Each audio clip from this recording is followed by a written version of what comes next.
Bismillah. Assalamualaikum warahmatullahi wabarakatuh.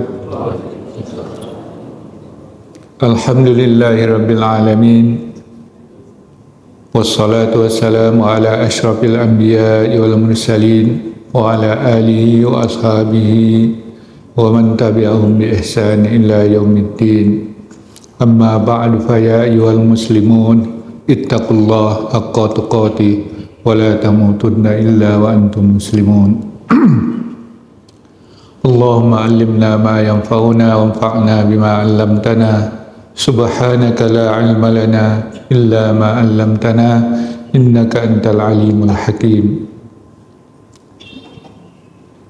Syukur alhamdulillah, pada pagi ini kita masih diberikan nikmat rahmat dari Allah Subhanahu wa taala dan dapat dikuatkan hati kalbu kita untuk selalu istiqamah dalam jalannya. Kemudian salawat dan salam untuk junjungan kita Nabi kita Muhammad. Allahumma salli ala sayyidina Muhammad wa ala ali sayyidina Muhammad. Surat Al-Isra pagi ini sampai kepada ayat yang ke-79. Al-Isra ayat yang ke-79. A'udzu billahi minasyaitonir rajim. Wa minal laili fatahajjad bihi nafilatan lak asa an yab'atsaka rabbuka maqaman mahmuda. Wa qur rabbi adkhilni mudkhala sidqin wa akhrijni mukhraja sidqin waj'al li min ladunka sultanan nasira. Wa minal lail, dan di sebagian malam, fatahajjad bi, maka bertahajudlah engkau. Nafilatan, sebagai ibadah tambahan bagi engkau. Laka asa ayyab'asaka rabbuka, agar Tuhan engkau menempatkan engkau pada tempat yang terpuji. Asa yab'atsaka rabbuka maqaman mahmuda, agar Tuhan engkau menempatkan engkau pada tempat yang terpuji. Wa qur rabbi, dan katakanlah hai Muhammad, Rabbi, wahai Tuhanku, adkhilni mudkhala sidqin, masukkanlah aku pada tempat masuk yang benar. Wa akhrijni mukhraja sidqin, dan keluarkanlah aku pada tempat keluar yang benar. Waj'al li min ladunka sultanan nasira, dan jadikanlah bagiku kekuatan, kekuasaan yang dapat menolong, min ladunka, dari sisi engkau. Dan ini sambungan dari perintah Allah SWT kepada Rasulullah untuk mendirikan salat dengan waktu-waktunya, yaitu dari mulai tergerincil matahari sampai ke kegelapan malam, dan di terakhir Quranul Fajr, yaitu salat fajar. Maka selain daripada itu, Rasulullah SAW dituntun oleh Allah untuk menghidupkan malam. Wa minal lail, dan dari sebagian malam disuruh bangun. Jadi setelah tidur bangun di tengah malam untuk melakukan salat sebagai ibadah tambahan bagi Rasulullah sallallahu alaihi wasallam. Nafilah, jadi nafilah artinya tambahan.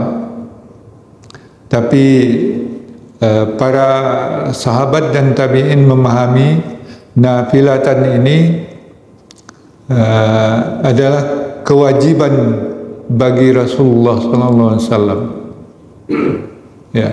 Tapi sebagian lagi yang mengatakan itu sebagai anjuran kepada Rasulullah, bukan kewajiban. Ya, ada lagi pendapat bahwa semula salat tahajud ini wajib bagi baginda Rasulullah SAW. Kemudian diberi kelonggaran untuk sebagai anjuran, sebagai sunnah yang diberatkan, atau sunnah yang sangat dianjurkan kepada Rasulullah dan kepada kita juga umatnya.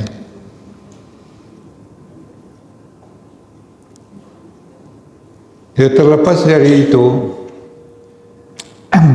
yang jelas Allah SWT telah menurunkan perintah ya, untuk menghidupkan malam-malam kita dengan salat tahajud.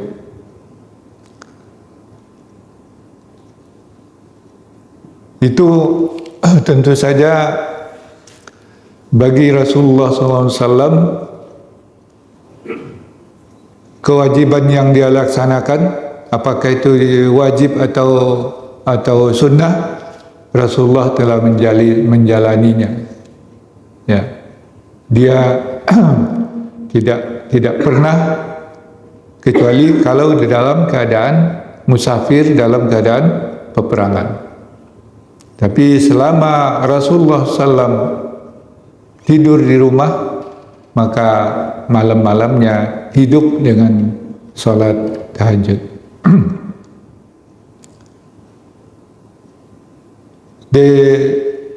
Ada hadis yang menjelaskan ini, bahwa Rasulullah pernah berkata, salasun hunna alayya faridah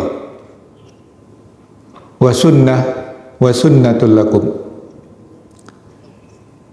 yaitu al-witru was-siwak wa qiyamul lail. Katanya 3 perkara yang diwajibkan kepadaku, fardu, dan menjadi sunnah bagi kamu, katanya, yaitu witir dan siwak, bersiwak, dan qiyamul lail. Ya, ada 3 itu. Tapi hadis ini dinilai oleh para ulama dengan sebagai hadis dhaif. Ya, bagi kita tentu saja sangat dianjurkan menghidupkan malam dengan tahajud.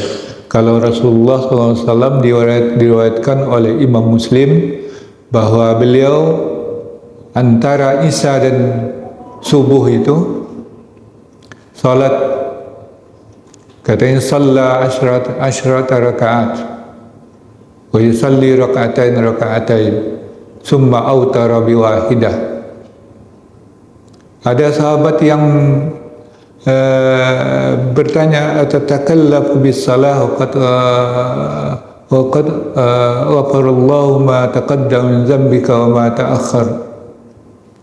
Rasulullah menjawab, afalam akun abdan syakura. Ya, maksudnya bahwa Rasulullah SAW itu salat 10 rakaat dengan dua rakaat, kemudian witir dengan 1. Ya, salatnya panjang seperti yang diriwayatkan oleh Aisyah. Sumbernya juga ya Aisyah. Rasulullah salatnya tidak kurang sepertiga malam dan sebanyak-banyaknya 2/3 malam. Jadi disebutkan dalam surat Al-Muzammil, inna rabbaka ya'lamu annaka taqumu adna min sulusayil lail wa nisfahu wa sulusahu wa ta'ifatun minal ladzina ma'ak wallahu yuqaddirul laila wan nahar alima an lan tuhsu fataba alaikum faqra'u ma tayassara minal Qur'an. Yaitu sesungguhnya Tuhan engkau tahu bahwa engkau mendirikan salat malam itu hampir 2/3 malam atau separuhnya atau sepertiga, dan juga sejumlah orang bersama engkau. Nah, Allah sudah menentukan lamanya malam dan siang itu. Maka engkau tidak akan bisa mengubahnya, menghitung-hitung waktunya. Sebegitulah waktu yang diberikan oleh Allah, tidak lebih panjang lagi. Ya. Maka Allah beri keringanan kepada engkau. Ya. Maka bacalah di Al-Quran itu yang termudah bagi kamu. Faqra'u ma tayassara minal Qur'an. Jadi di sini Rasulullah sallallahu alaihi wasallam bersama sahabatnya 2/3 malam itu yang sering dilakukan oleh Rasulullah sallallahu alaihi wasallam. 2/3 malam itu berartinya itu sekitar mulai jam 10 sampai subuh. Jadi sehabis Isya itu Rasulullah tidur sebentar. Ya, sudah itu bangun lagi sekitar antara jam 10 jam 11 sampai dia subuh. Bacaannya panjang. Sujudnya aja apa kata? Yasjudu sajdata qadra ma qara'tum 50 ayat. Itulah lama sujudnya, yaitu Rasulullah sujud satu sujud sama seperti kita membaca 50 ayat.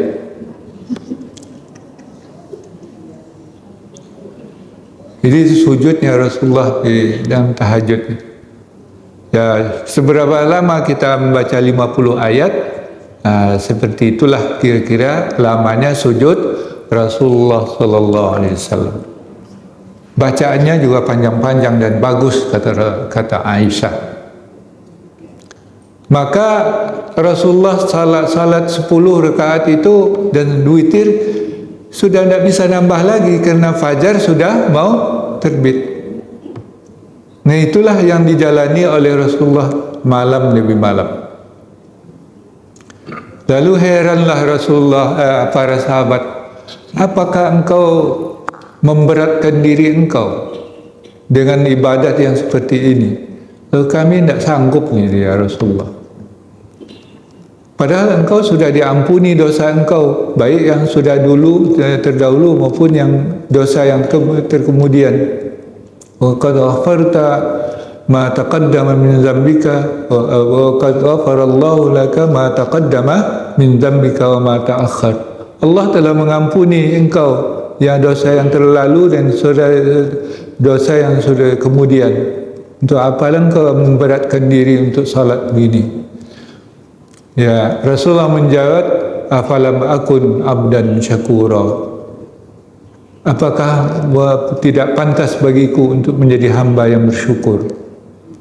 Jadi Rasulullah SAW itulah pendiriannya. Karena berapapun ibadat kita belum kan terbalas nikmat Allah kepada kita. Jadi itulah prinsipnya, bahwa ibadah Rasulullah SAW untuk menjadi abdan syakura, jadi menjadi hamba yang bersyukur kepada kehadirat Allah Subhanahu wa taala. Bagi Rasulullah, dia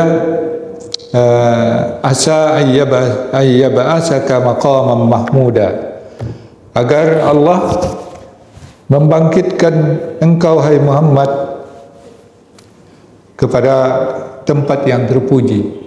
Nah, apa yang dimaksud dengan maqam mahmud? Al-maqamul mahmud. Jadi di dalam hadis-hadis para mufassirin itu selalu mengutip hadis tentang syafaat.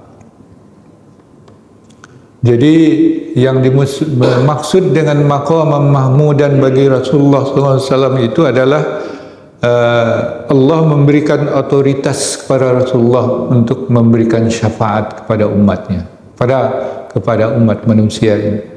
Jadi diriwayatkan oleh Bukhari, Muslim dan lain-lainnya tentang azan. Iza sami'tumul muazzin, iza azzana al-muazzin faqulu kama yaqul. Maka jawab oleh kamu seperti apa yang diucapkan oleh muazzin. Summa salu liyal wasilah. Kemudian mintalah kepadaku al-wasilah. Fahiya al-jannah. Ya, itu nanti al-wasilah itu adalah wa innaha apa? Wa in ya lupa lagi. Maksudnya bahwa al-wasilah itu adalah surga nanti di akhirat. Ya, maka Rasulullah berharap wa arju wa ma yanbaghi illa li 'abdin min ibadillah. So nanti al-wasilah itu tidak akan diberikan kecuali kepada seorang hamba di antara hamba-hamba Allah. Fa arju an akunu huwa ala. Maka aku berharap bahwa hamba yang akan diberikan al-wasilah itu adalah saya, kata Rasulullah sallallahu. Jadi faman shalla alayya faman sa'ala al-wasilata li fahallat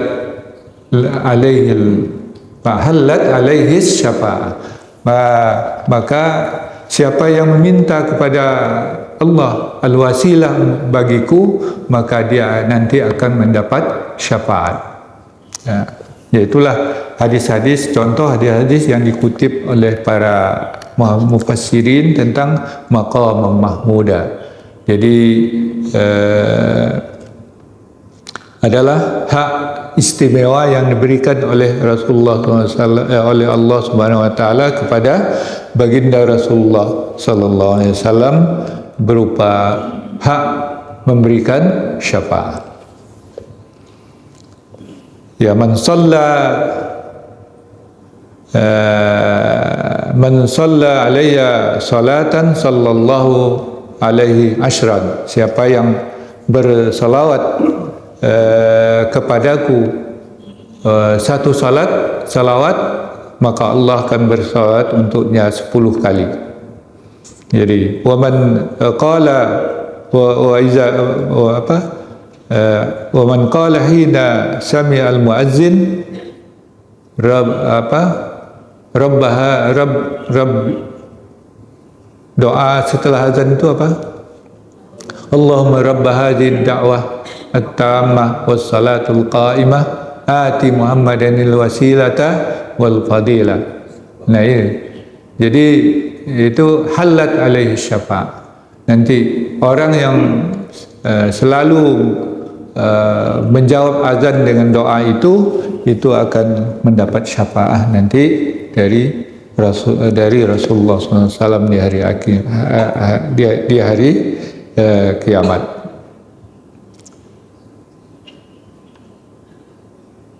Kemudian Allah juga menuntun doa yang diucapkan, Rabbi adkhilni mudkhala sidqin wa qul Rabbi. Hai Tuhanku, ianya dibuang, ucapannya Rabbi, wa qul Rabbi, bukan Rabbi, karena ianya sudah dibuang. Wa qul Rabbi adkhilni mudkhala sidqin, masukkanlah aku kepada tempat masuk yang benar. Ya, wa akhrijni mukhraja sidqin. Sebagian tabi'in memahami ayat ini itu doa yang dituntun oleh Rasulullah SAW di Mekah. Konteksnya masukkanlah aku pada tempat yang benar, yaitu kota Madinah.